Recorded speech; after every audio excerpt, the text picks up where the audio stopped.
How do I feel? The first thought that came to my mind today was, all right, you're running tomorrow 100 Ks and you've never done it, and you're probably going to break a leg. Do I know what I'm doing? Possibly not. I spent the whole week researching how to fuel in such a long distance. So I think I have a grasp of what's going to happen with the fueling because it's so important. With the training, I did my full 17 weeks through the Runner app. I never missed a workout, maybe a couple of workouts, but I don't think that would be too big of a deal. The one thing I didn't train as much was my gut. So my belly is quite sensitive, so I hope that's gonna be okay. I did a lot of long runs and eating my gels, but I didn't overeat 100 grams of carbohydrate, 90 grams of carbohydrate, never did that. Hopefully it's not so bad. At the moment, this is what makes sense for me because it's gonna be a cold start and it's gonna be a cold ending in the middle. I can just remove my merino layer and then I'll just wear in the t-shirt, right? But I don't know, what if I wear just 2 long sleeves like this? This way I won't be cold, but should I just go like this? I also bought hiking gloves because I know I'm just gonna struggle with the cold so badly, so. Oh, and this is my vest as well, so this is probably how I'm gonna end up looking tomorrow. What the fuck am I wearing right now? I've been trying to keep my mind calm, try not to freak out. I'm not freaking out. I've been trying to do a lot of meditation today. I was playing my guitar earlier. In the corner, that's me. From yesterday, I incremented my carbs intake. I'm eating something in between 700 to 800 carbs during these 2 days. So I hope that's the job. Bunch of, white bread, just a wrap. Oh, it's awful. Got a bunch of bagels, yum. Not really. A bunch of pasta as well. Hopefully my guts don't fail me tomorrow. That's what I'm afraid of, really.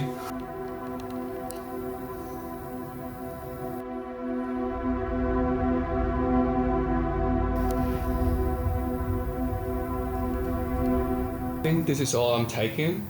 Some spare clothes. I'm gonna put this on one of my little bags here. There's gonna be one full of electrolytes and the other one, there's 2 5 ml, so 1 liter in total. One for the electrolytes and the other one for food stuff. So that'll be taken sporadically during the race. I'm assuming I can get this in the race, so that's no worries. I'll get these gels to start with. This is a blanket, it's mandatory. This is my shoes I'm running with. Salomon something. I'm gonna wear these after the race. Gloves, just in case.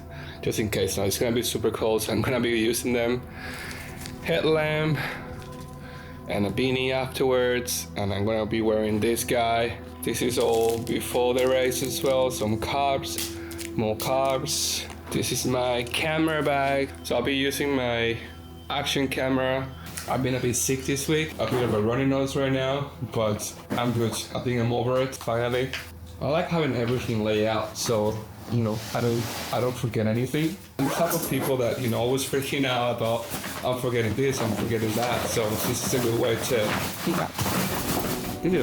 keep things in place, I reckon.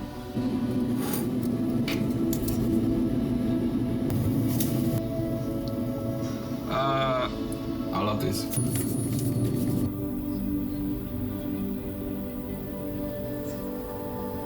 Woke up at 2 a.m, couldn't go back to sleep. It's 4:30 a.m. now. It's alright because I went to bed around 7 p.m, so I'm not tired and we're rested.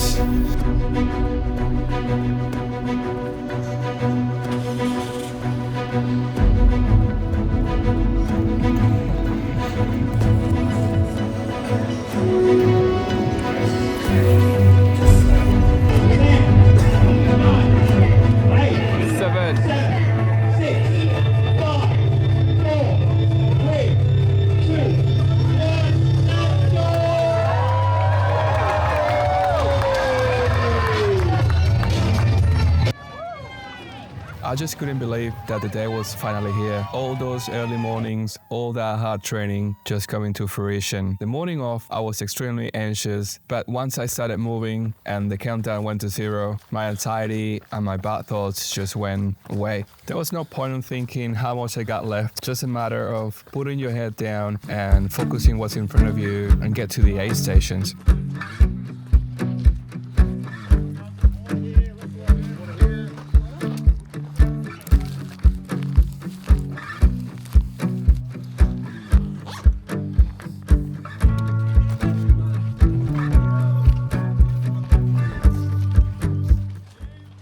Once I got to the first aid station and didn't want to overdo it, I grabbed a couple of gels, some electrolytes and kept moving, and I was just trying to focus for what was next.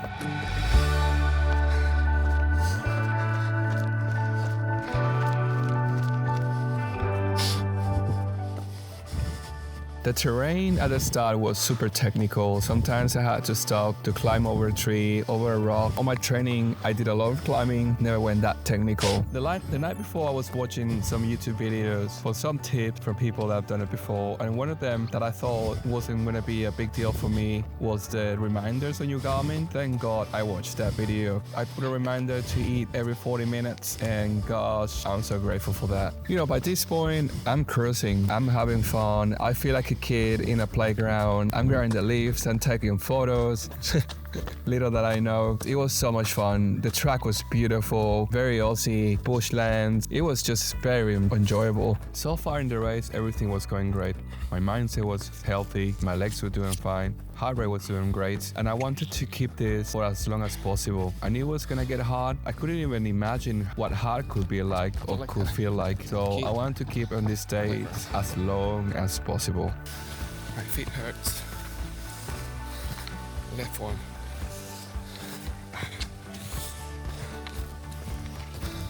Something about when I'm on my own. It's the first time being on my own. And this, I'm in my element right now. Like, not seeing anyone. It's like the training. Perfect.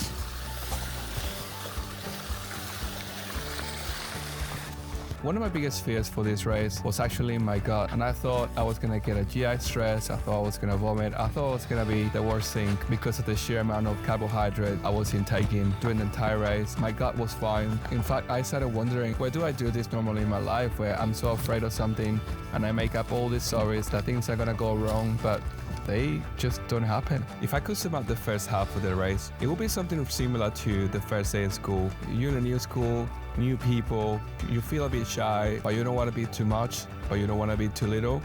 So something like that was the closest thing that I can think of, because I knew it was gonna get harder. I just don't know when, didn't really know how much pain I was gonna endure. But that will quickly change when I arrived to the third aid station.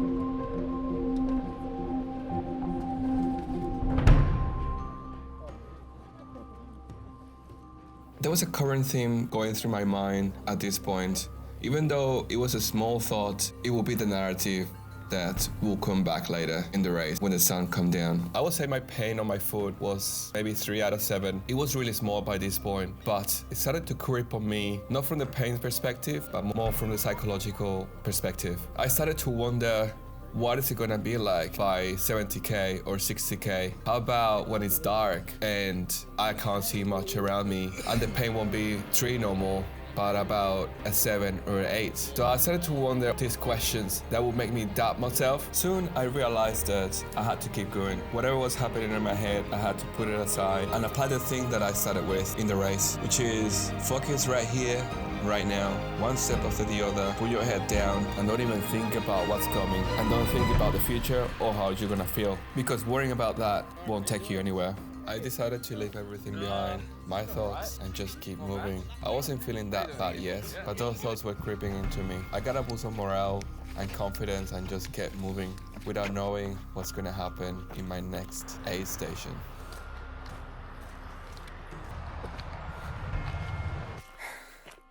It's not even the hard part yet, but a good thing, got a secret. I got a peanut butter sandwich, all squished, with gummies. Life is good. feels good.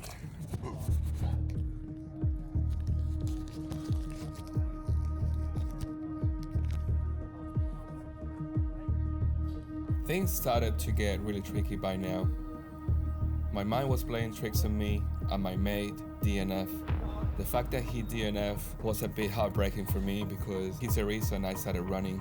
He's the reason I started to push myself. And seeing him going to the hospital not only was hard, but my morale was at the lowest. My legs also were in so much pain. My left knee and my left foot starting to get really, really painful by now. It might not look this way, but I was in a really dark hole while I was just sitting on the grass, trying to take it all in, trying to calm myself down, trying to not to panic, and having no one around me, a friend or a loved one, made it so much harder. But I didn't want to speak to anyone. I knew that if I dig enough, I will stand up and do it again. This is both the beauty and the horror about this sport, because a few kilometers before I was feeling not so bad. I was feeling so positive. My mindset was great. I thought I was gonna finish it. There was no doubt. But after the 50 something mark, everything, I just went down into this really, really dark hole, and things just gonna get worse from here. From an outsider watching this might sound a bit dramatic, but once you're there and you care this much about something, trust me, you just wanna finish it. And all these things that you're feeling, all these thoughts that you're having, they matter a lot. And you're just there visualizing the end and trying to think about the why you're doing this. Yeah, it's easy to think, just drop, just go home, have a warm shower and call it a day. But I was not thinking that.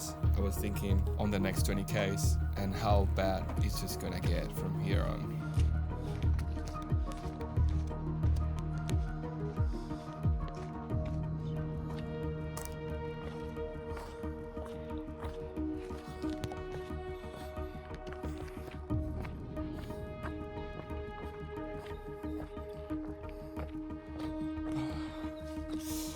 I'm tired. I'm so tired. I don't know if I can make it. The pain at this point was unbearable. I had to go to the paramedics in one of the aid stations to get some tape around my foot. Like it's killing me. You filming? Is it? Yeah, I'm feeling. I know. I saw you walking, man. Yeah, I'm just walking and I'm just like Yeah. very slow pace. 9 stomachs. No. I don't think you can place it. It's just not on my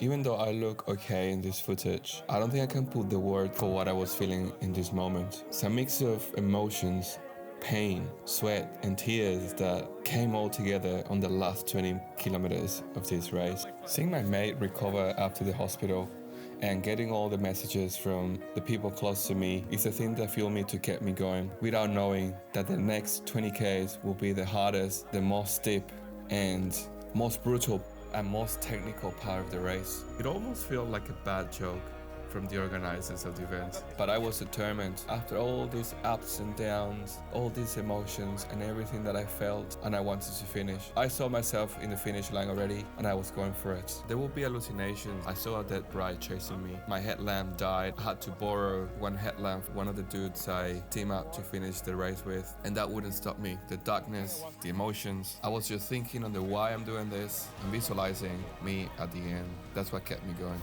I don't have footage of the last 20 kilometers because I was just focused and it was too dark and I was afraid and there was so much happening through my head. There's no way I could have recorded.